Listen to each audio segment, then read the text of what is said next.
Fala, minha turma maravilhosa, beleza? Professor Thiago Araújo na área, mais uma aula aí top de matemática. Então olha só, turma, nessa aula de hoje nós vamos trabalhar com números reais.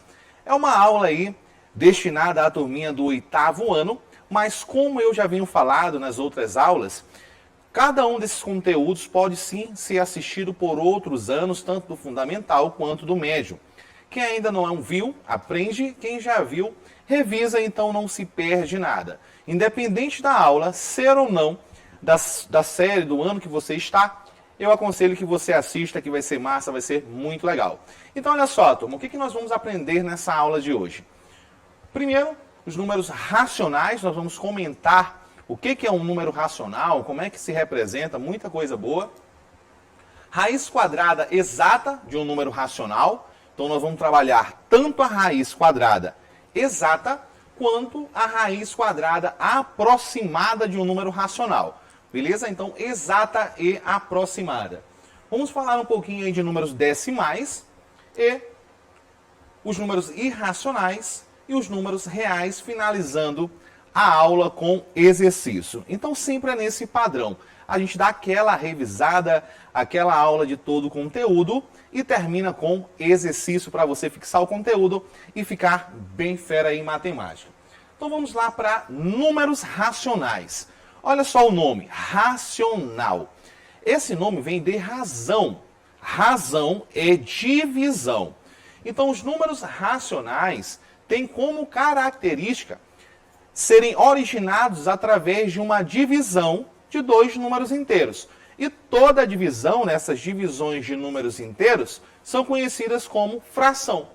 Logo eu tenho números racionais, são todos os números que podem ser escritos na forma de fração. Ou seja, na forma de A sobre B. Onde o A e o B, lembra da fração? Eu tenho o A numerador, o B denominador. Esses dois valores são inteiros e o B tem que ser diferente de zero. Porque se esse B for zero, eu vou ter uma divisão por zero e você sabe que não é possível fazer essa divisão. Por exemplo, o número 5. O número 5 é um número racional. Thiago, é possível escrever o número 5 em forma de fração? Sim, é possível. Se eu colocar 25 sobre 5, quando você dividir 25 por 5, dá quanto? 5. Então eu consigo escrever em forma de fração. Um outro número, menos 7. Menos 7 também é possível. Por exemplo, menos 14 sobre 2. Você dividir vai dar menos 7. Eu tenho a própria fração, 2 terços. Números decimais, 2,19. Com finitas casas decimais. E aí eu tenho os números decimais com infinitas casas decimais, que são as famosas dízimas periódicas. Então, olha só, dentro do conjunto dos números racionais, você tem números naturais, os inteiros positivos, você tem os números inteiros negativos, você tem as frações, os decimais finitos e as dízimas periódicas. Então, todos esses tipos de número formam o conjunto dos números racionais. Antes de falar, da raiz quadrada exata, eu preciso falar do quadrado perfeito. Se você assistiu a aula de potenciação, da aula do 9º ano, você viu eu falar de quadrado perfeito. O que é um quadrado? É aquela figura que tem base e altura com a mesma medida. E quando eu calculo a área, eu multiplico base vezes altura. Ou seja, lado vezes lado, e isso me dá lado ao quadrado. Então, números quadrados perfeitos são originados de números naturais elevados ao quadrado. Então, o que eu vou ter aqui? São números que são quadrados de números naturais. Alguns exemplos. 1, 4, 9, 100, 121. Então, eu tenho vários exemplos aqui de números quadrados perfeitos. Thiago, mas por que mesmo? Porque eles são quadrados de algum número. Por exemplo, se eu pegar o número 81, por que o 81 é um quadrado perfeito? Porque 9 ao quadrado é igual a 81. Ou seja, existe um número natural que elevado ao quadrado é igual a 81. Então, todo número que é originado a partir do quadrado de um número é chamado de quadrado perfeito. E qual é a importância disso? Para calcular as raízes quadradas. Nós vamos calcular raízes quadradas exatas justamente dos quadrados perfeitos. E eu vou precisar descobrir qual é esse número que elevado ao quadrado vai resultar no quadrado perfeito. Então vem comigo. Antes de falar das raízes de fato, eu vou dar uma dica para vocês, e essa dica é muito legal, que é como você pode elevar ao quadrado números de 2 algarismos terminado em 5. É bem legal porque você não perde tempo fazendo o cálculo. Olha só essa dica. Imagina só, eu tenho 35 elevado ao quadrado. Pela forma tradicional, você vai multiplicar 35 vezes 35. Só que isso vai demorar. Qual é a dica? Como é que você vai fazer? Primeiro passo, você vai pegar a dezena. Essa dezena, que no caso é 3, você vai pegar ela e multiplicar pelo seu consecutivo. O que é o consecutivo de um número? É o próximo número. Se eu tenho 3, o próximo número é 4, o próximo número natural. Logo, eu vou multiplicar 3 vezes 4. Então, recapitulando, pego o número que está na dezena e multiplico pelo seu consecutivo. 3 multiplico por 4. 3 vezes 4 é igual a 12. Esse 12 já é a primeira parte do meu resultado. Então, veja como é fácil. Dezena multiplica pelo consecutivo, ok? A segunda parte do meu número, como é que eu vou encontrar ela? Você vai pegar o 5 e elevar ao quadrado. Quando eu pego o 5 e elevo ao quadrado, eu tenho 5 vezes 5. 5 vezes 5 é 25. Olha o que eu encontrei, 12 e 25. Juntando eu formo o meu resultado, que é justamente 35 ao quadrado é igual a 1.225. Você viu que eu não fiz nenhuma continha? Eu simplesmente peguei o número da dezena, multipliquei pelo seu consecutivo e elevei o 5 ao quadrado. E encontrei o resultado. Muito mais fácil do que se você multiplicasse 35 vezes 35. Então essa é uma dica aí para te dar velocidade quando você elevar números de 2 algarismos terminado em 5 ao quadrado. Então vamos lá. Como é que eu faço para encontrar a raiz quadrada exata de um número? Primeiro, para essa raiz ser exata, esse número tem que ser um quadrado perfeito. Se ele não for um quadrado perfeito, não tem como ter raiz quadrada exata. Então entenda bem, existe uma forma, que eu gosto bastante, que é você decompondo. Você fazendo a decomposição do número, do radicando, em fatores primos. Só que a gente não vai fazer assim. A gente vai fazer do mesmo jeito que eu vou ensinar vocês a calcular raiz quadrada aproximada, para poder você já entendendo como é que funcionam as coisas. Primeiro, eu quero calcular a raiz quadrada de 1024. Eu vou pensar em dois números que a raiz quadrada esteja entre esses dois números. Pode ser dois números que eu quiser. Quando é possível ser números consecutivos, é melhor ainda. Quando não, você escolhe dois números. Quanto mais próximos esses números estiverem, melhor. Por exemplo, a raiz quadrada de 1024 está entre 30 e entre 40. Thiago, como é que tu sabe disso? É só você testar. Se você fizer 30 ao quadrado, dá 900. Beleza. 1024 é maior que 900. Se você fizer 40 ao quadrado, você vai ter 1600. Ou seja, a raiz quadrada de 1024 está entre 30 e 40. Por quê? Porque 1024 é maior que 900 e menor que 1600. Então, eu encontrei dois valores que o meu resultado que eu quero calcular, a raiz, está entre. Perfeito. Aí, qual é a pergunta que você vai se fazer? 1024 está mais próximo de 900 ou mais próximo de 1600? Olha, você vai logo me responder, eu tenho certeza, que está mais próximo de 900. Logo, a raiz quadrada de 1024 é um número próximo de 30. Então, observa aí a maldade aqui na coisa.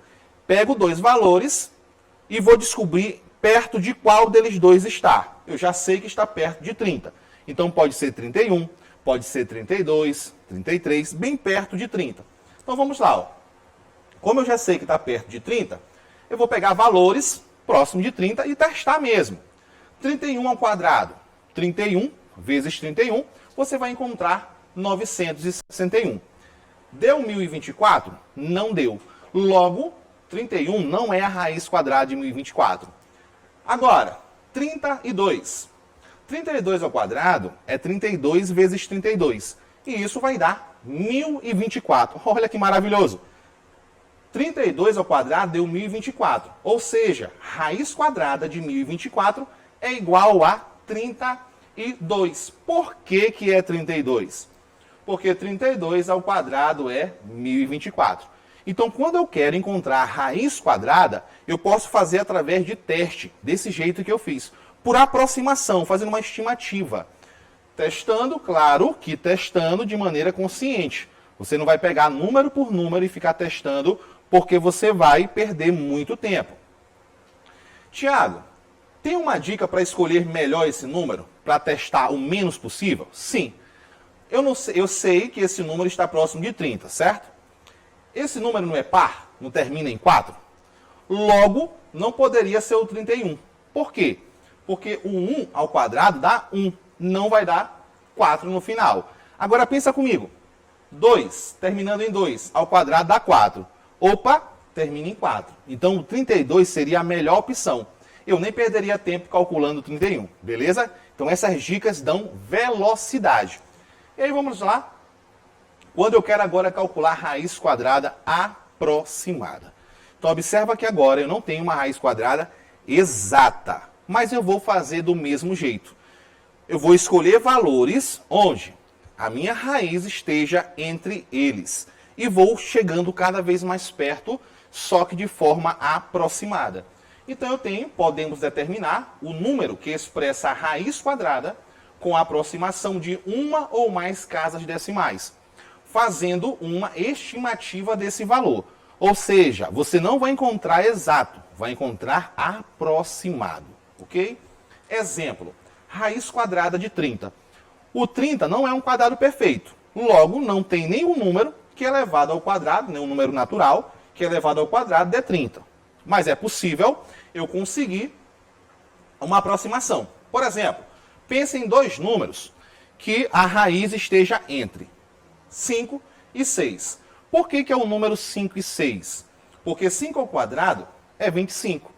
6 ao quadrado é 36. Ora, se você observar o 30, está entre 25 e 36. Logo, a raiz quadrada está entre 5 e 6. Aonde eu vou decidir? Essa raiz quadrada está próxima do 5 ou próxima do 6?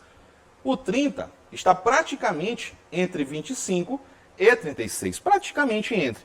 Um pouquinho mais próximo do 25.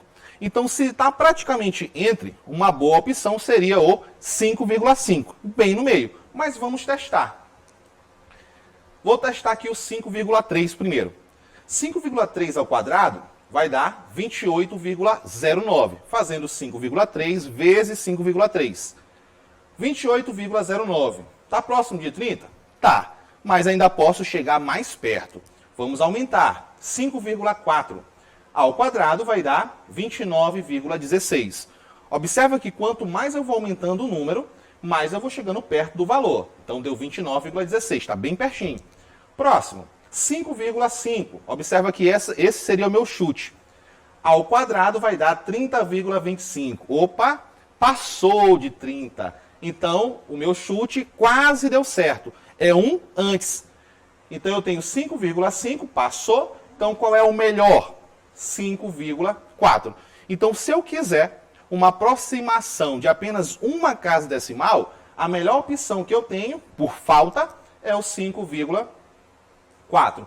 Logo, a raiz quadrada de 30, por aproximação de uma casa decimal, é 5,4. Agora, Tiago, e se eu quiser continuar, encontrar mais uma casa decimal, ter uma aproximação um pouco melhor, eu posso? Sim, eu continuo da mesma forma. Observa que quando eu elevei 5,4 ao quadrado, deu 29,16, quase 30. Quando eu elevei 5,5 ao quadrado, deu 30,25. Foi quase 30 também, mas passou. Então eu observo que o 30 está entre esses dois valores. Então, a melhor opção que eu tenho ou é 5,4 ou é 5,5.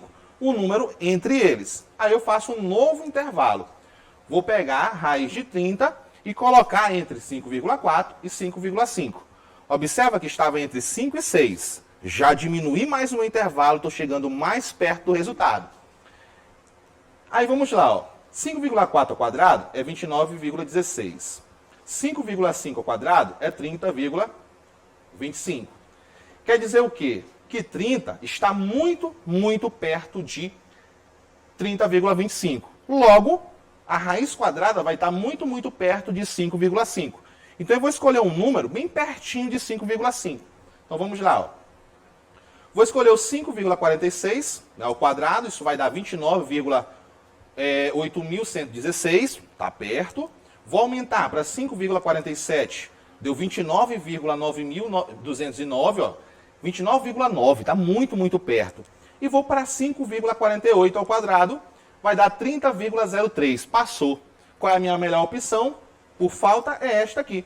Então a melhor opção, com duas casas decimais, fazendo o teste, é 5,47. Logo, essa é a minha melhor aproximação, por falta de duas casas decimais. Tiago, se eu quiser encontrar uma terceira casa decimal, você vai pegar o quê?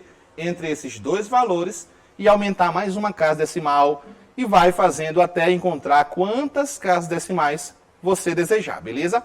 Então, calcular a raiz quadrada aproximada é dessa forma, por estimativa. Você vai cada vez mais chegando perto por tentativa, mas tentativa consciente, não de qualquer jeito, tá? Então vamos lá. Números decimais. Turma, os números decimais, né, uma parte aí dos racionais, é representado, né, representando um número fracionário em decimal. Então, olha só, o decimal ele vem da fração. De que forma? Eu tenho 3 quintos. 3 quintos é o mesmo que 3 dividido por 5. Então, se eu pegar o 3 e dividir por 5, olha o que eu vou encontrar. Vamos lá fazer essa divisão aqui, ó. Então, se você tem dificuldade em divisão, a hora é agora de aprender. Eu tenho 3 e vou dividir por 5. 3 é menor que 5. Para eu começar essa divisão, eu vou precisar acrescentar um 0 no dividendo e um 0 no quociente, vírgula. Sempre que o número for menor que o divisor, 0 aqui, 0 lá, vírgula. Agora eu tenho 30 dividido por 5. Qual é o número que multiplicado por 5 dá 30? 6. E aí eu tenho 6 vezes 5, isso vai dar 30. Subtraio, 30 menos 30, 0. Não tenho mais o que fazer, o meu resultado é 0,6. Então eu tenho 3 quintos, a sua representação decimal é 0,6, beleza? Então dividindo 14 por 9, observa que 14 é maior que 9. Logo é possível começar essa divisão. Então a gente tem o seguinte, qual é o número que eu multiplico por 9 que dá próximo de 14? 1. 1 vezes 9, 9. 14 menos 9 dá 5. Agora é o seguinte, 5 é menor que 9, mas eu quero prosseguir essa divisão. E aí eu preciso fazer o quê? Acrescentar um 0 e eu tenho 50. Acrescentei um 0, o primeiro 0 que eu acrescento, eu coloco uma vírgula. Na hora que eu faço isso, agora sim eu posso continuar a divisão. Então, 50 dividido por 9 dá 5. 5 vezes 9 dá 45. 50 menos 45, 5. O 5 de novo eu preciso acrescentar um 0. Só que eu já coloquei uma vírgula. Você não vai encher o seu número de vírgula, é óbvio. Tá? Então, continua a divisão normal. 50 por 9 dá 5. 5 vezes 9, 45 novamente. Vou subtrair. 50 menos 45, 5 de novo. Você já começou a perceber uma coisa aqui, ó? 50 menos 45, 5. 50 menos 45, 5. O resultado está se repetindo. Vai acontecer de novo. Acrescento um 0. 50 por 9, 5. 5 vezes 9, 45. 50 menos 45, 5 de novo. Observa que isso vai se repetir.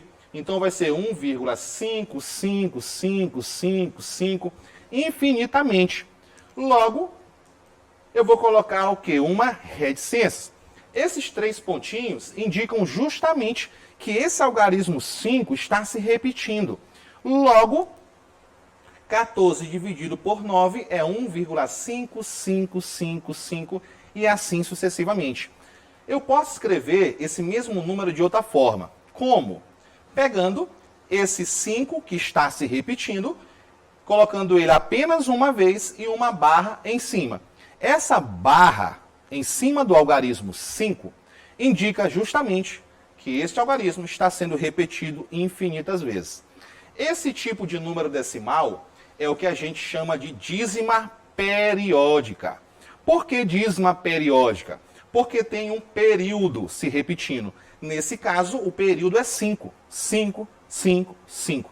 Então, todo número nesse padrão é chamado de dízima periódica. Então, olha só. Números decimais, continuando. Como determinar a fração geratriz da dízima periódica simples? Observa aqui no meu exemplo, o que eu tive lá? Eu tinha um número, 14 dividido por 9. Quando eu dividi, eu encontrei 1,555. Esse tipo de dízima é o que a gente chama de dízima periódica simples. E observa que existe uma fração que resulta nesse número decimal. Essa fração é chamada de fração geratriz. E aí, por exemplo, 0,6666. Aonde está o período? É o algarismo que se repete. Então, o meu período é o 6. Esse é o período. Como é que eu vou funcionar? Esse tipo de dízima é dízima periódica simples e vai funcionar da seguinte maneira. Eu vou escrever em forma de fração. Esse meu período vai ser o meu numerador. Coloco em cima. Passo uma barra. Quem vai ser o meu denominador? Olha aqui como é que funciona. Para cada algarismo do período, eu vou colocar um 9 no denominador. O período é 6. 6 é um algarismo só. Então eu coloco 9 no denominador. Esse 9 é um 9 para cada algarismo do período. Para cada algarismo do período, deve ser colocado um algarismo 9 no denominador. Ah, Tiago, quer dizer que se fosse, por exemplo, 63, 2 algarismos, eu colocaria embaixo 99, 99? Sim. Para cada algarismo do numerador, você coloca um 9 no denominador. Simplificando por 3, que é importante simplificar, 6 por 3 dá 2, 9 por 3 dá 3. Essa fração, como ela origina essa dízima, eu chamo de fração geratriz. É ela que gera a dízima periódica. E agora, como é que eu faço quando eu tiver uma dízima periódica composta? Primeiro, o que é dízima periódica composta? Após a vírgula, se eu tiver só o período se repetindo, como naquele caso, 5, 5, 5, 6, 6, 6, esse tipo de dízima é chamado de dízima periódica simples. Agora, se além do período, depois da vírgula, aparecer um número que não se repete, olha aqui o 3, ele aparece uma vez e não aparece mais. Esse tipo de dízima é chamado de dízima composta. Então vamos lá, o período eu já sei que é 52, porque é o 52 que está se repetindo. E aí eu tenho um algarismo que não se repete, que é o 3. Então isso caracteriza a minha dízima periódica composta. Se não tiver esse elemento, simples. Se aparecer um cara que não se repete, composta. Como é que vai funcionar aqui a fração? Na simples, é período sobre 9. Um 9 para cada algarismo do período. Na composta vai funcionar assim. Você vai pegar o número, a partir do começo dele, da esquerda, e você vai até o período. Então você vai pegar 1, 3, 5 e 2. Até o período, pegando 1352. Da parte inteira até o período. Beleza. E aí você vai subtrair da parte inteira até o número que não se repete. Então, recapitulando. Parte inteira até o período, menos a parte inteira até onde não se repete. Então, fica 1352 menos 13. Isso no numerador. Serve para qualquer dízima periódica, tanto simples como composta. Mas nós utilizamos muito mais na composta, porque é a forma mais interessante. Agora, observa. Quantos elementos eu tenho no período? O período é 52. São 2 algarismos. para cada um eu boto 9. Então vai ficar... Então vamos lá, vai ficar 9, 9. Cada algarismo do período eu boto 9. Então eu tenho 2 9s. Além disso, o que vai acontecer? Eu tenho um elemento que não se repete, que é o 3, um só. Para cada elemento desse, eu vou acrescentar um 0. Então grava isso. Um 9 para cada algarismo do período. Um 0 para cada algarismo que não se repete. Como eu tenho apenas um algarismo que não se repete, eu coloquei apenas um 0. Perfeito? Aí vai ficar 1.352 menos 13. Na hora que eu fizer essa continha, vai dar 1.240 sobre 990. Então grava bem. Um 9 para cada algarismo do período. Um 0 para cada elemento que não se repete. Aqui tem um 3. Se tivesse, por exemplo, 32, seria 0, 0.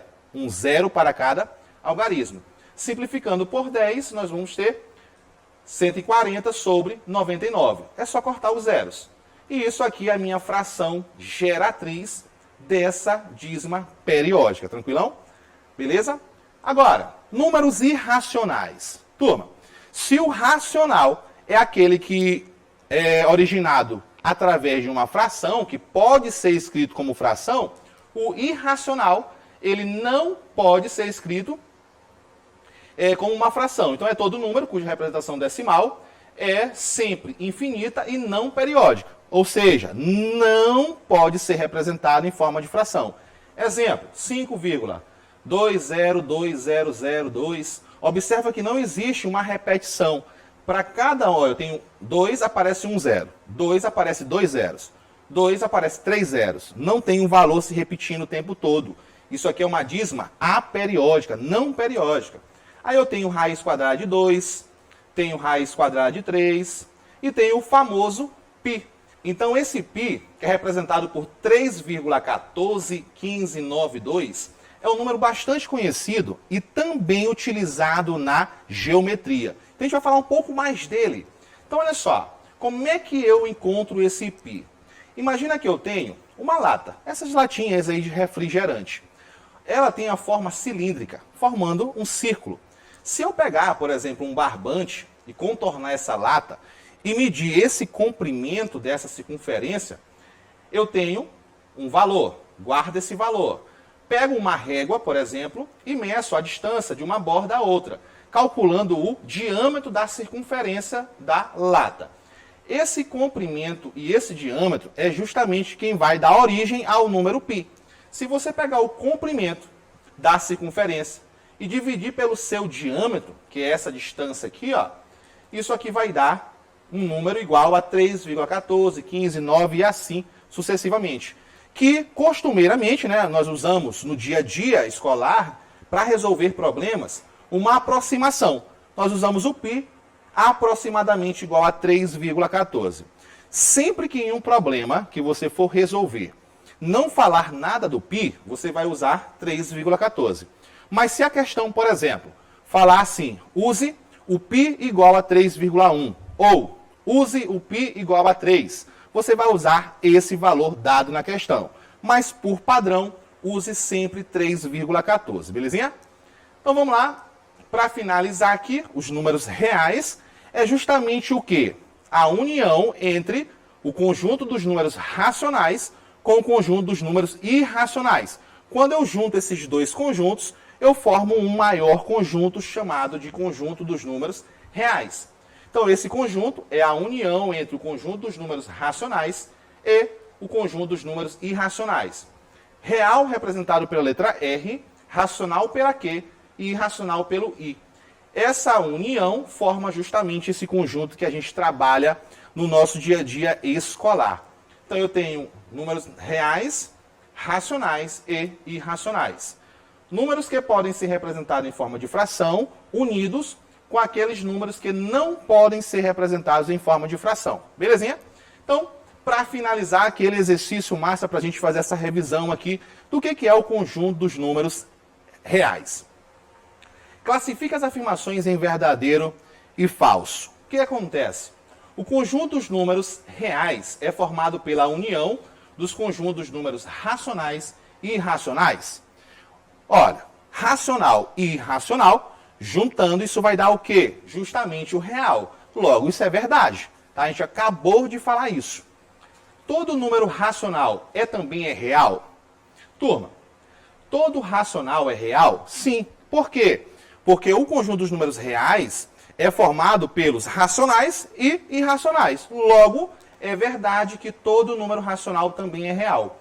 Todo número real é também racional? Aí não. Por exemplo, o número π, ele é real, mas ele não é racional, ele é irracional. Então, nem todo real é racional, falso. Todo número real é também irracional? Também é falso. Por exemplo, o número 2 é real, mas não é irracional. Logo, isso aqui é falso. E por último, o número raiz de menos 1 é um número irracional? Não, turma.